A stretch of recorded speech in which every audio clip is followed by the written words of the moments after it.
What's up guys, welcome back to my channel. No time for an intro, here's how you squat. So the first thing you have to think about is where to place the bar on your back. And we have two variations of a squat, of course. We have a high bar and low bar when it comes to placement.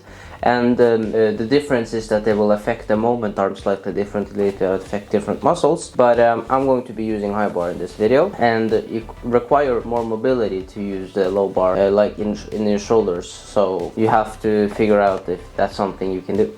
When it comes to stance and feet direction, the right answer is what is comfortable, and that will vary from person to person on how the femur sits on the acetabulum on the hips, for example. When it comes to where to break, if you see on my video, I actually am a bit lean forward, so I actually break at the knees first.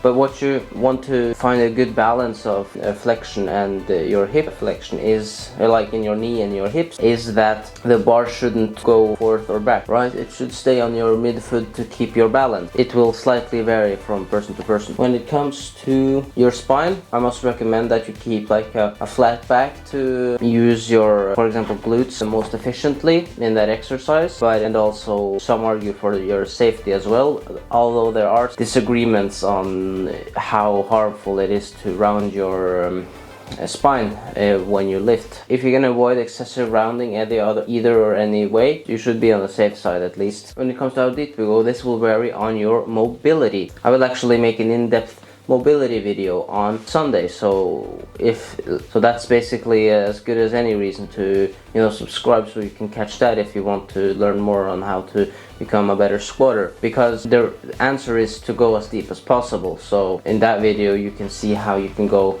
deeper if you're not able to. When it comes to bar path, as I've said like in many other videos, as this line is from a straight line from A to B, so the bar should be right over your midfoot, so you're not like standing more on your toes than your heels, right? And it should stay that way through the entire exercise, so you're not losing like tension or anything like that. So that's basically how to squat, guys. Very simplified. We will get a more in-depth video on Sunday, so you can really get good at this shit. And consider liking if you found this video helpful.